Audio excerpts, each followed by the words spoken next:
Beneath the ice of the Barents Sea and the dark waters of the Pacific, a silent armada holds the power to reshape continents.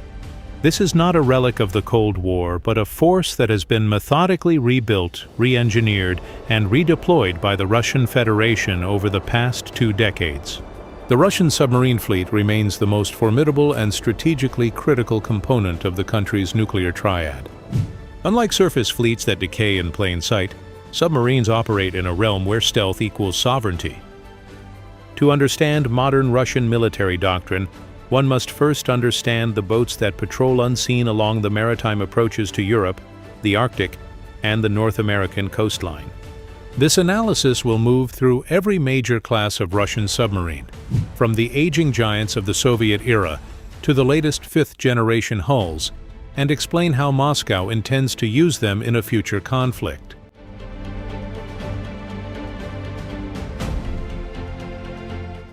The cornerstone of Russian strategic deterrence is the ballistic missile submarine, or SSBN.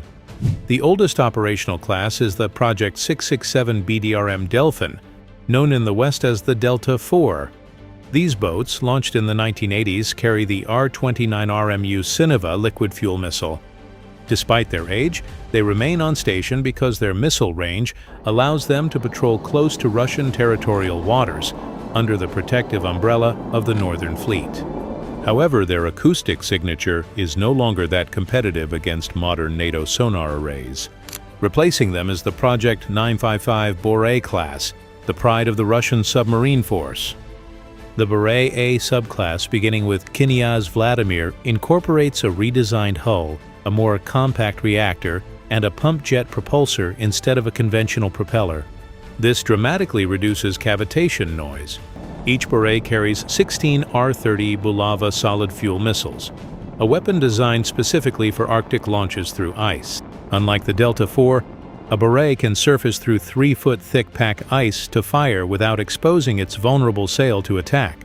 The fleet plans to operate 10 Borei-class boats by the late 2020s, split between the Northern and Pacific fleets.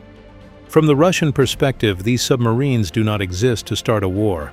They exist to survive a first strike and retaliate, a mission that demands absolute acoustic stealth and global reach.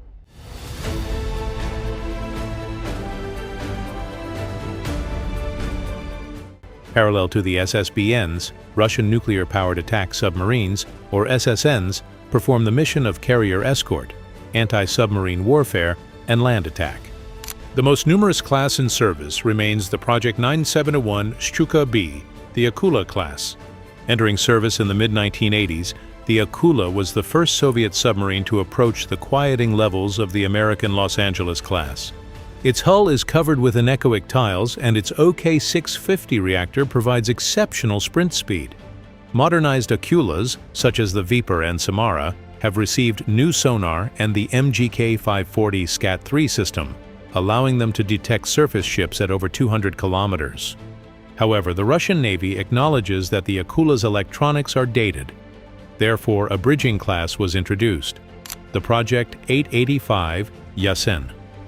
The Yasen class, especially the improved Yasen M subtype, represents a paradigm shift. Unlike Soviet SSNs that specialized in either anti-ship or anti-submarine warfare, the Yasen is a multi-role platform. It carries 8 vertical launch tubes. Each tube carries 4 missiles like Caliber, Onyx, and Zircon hypersonic missiles, plus 10 torpedo tubes for heavy 65 to 76 centimeter torpedoes and anti-submarine missiles. The Yasen M features a single hull design, reducing the wetted surface and therefore flow noise. Its reactor is a natural circulation type, which at low speeds requires no coolant pumps, making the submarine nearly silent when loitering. As of 2025, 6 Yasen M boats are in service with more under construction. From the Russian command perspective, a single Yasen positioned in the Norwegian Sea can threaten any naval base from Faslane to Norfolk with a salvo of supersonic Onyx or subsonic caliber missiles. The class is the hammer of the Northern Fleet.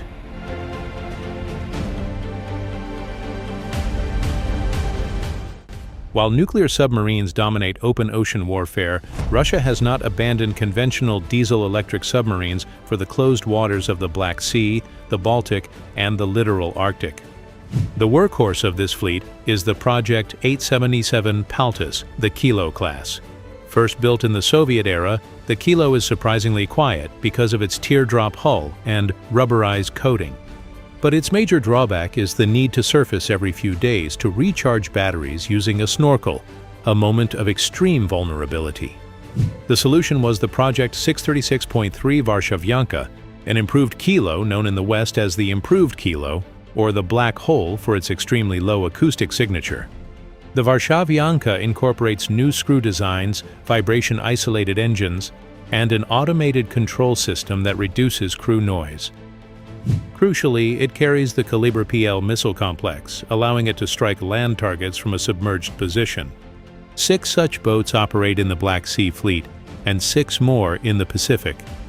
During the ongoing conflict, these submarines have launched cruise missiles against fixed Ukrainian infrastructure from the Black Sea, demonstrating a capability once reserved for nuclear cruisers. The Russian Navy views the Varshavyanka not as a budget compromise, but as a specialized ambush predator. In shallow water where nuclear submarines become clumsy, the diesel-electric submarine can lie motionless on the seabed for days, listening, then rise and strike.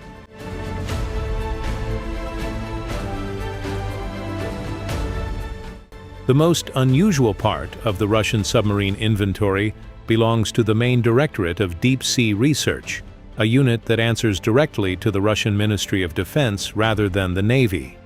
These are the spy submarines built on the hulls of decommissioned nuclear ballistic missile submarines. The Project 09786 Kursk class, based on the Delta III hull, includes the BS-136 Orenburg, which serves as a mothership for smaller manned submersibles. Even more exotic is the Project 10831 Losharik, a deep-diving nuclear-powered submarine with a pressure hull made of 7 interconnected titanium spheres. Losharik is designed to operate at depths exceeding 2,500 meters, far below any military submarine. Its missions include tampering with undersea cables, recovering objects from the ocean floor, and possibly sabotaging NATO sonar arrays.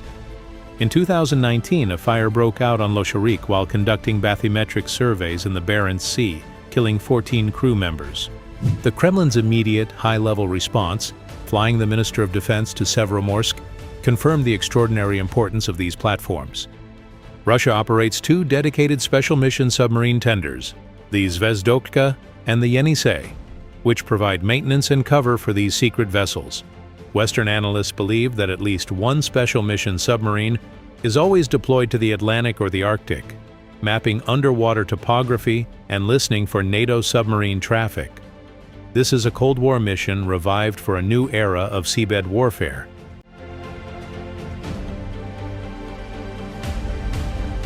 The geographic logic of the Russian submarine fleet is the Arctic. The Northern Fleet, based at Severomorsk and Gadzhievo, operates the majority of SSBNs and SSNs because the ice cover provides a free shield against NATO anti-submarine aircraft. From beneath the polar ice, a Russian missile submarine can launch Bulava or Seneva missiles on a northern trajectory, reaching targets in the continental United States in under 30 minutes. To protect this bastion, Russia has built the Kola flotilla of corvettes, frigates, and anti-submarine aircraft, but the primary defense is the submarines themselves.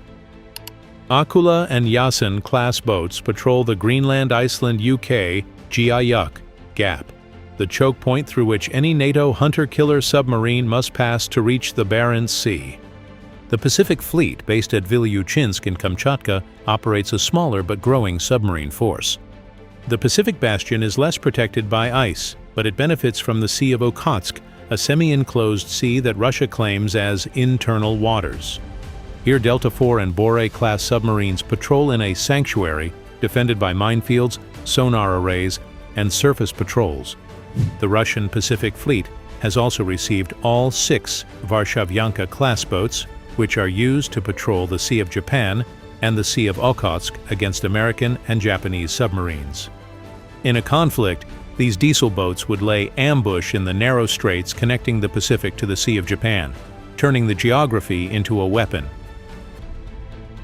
Until now, that's all for today, and thank you guys for watching the video, and stay tuned for the next update.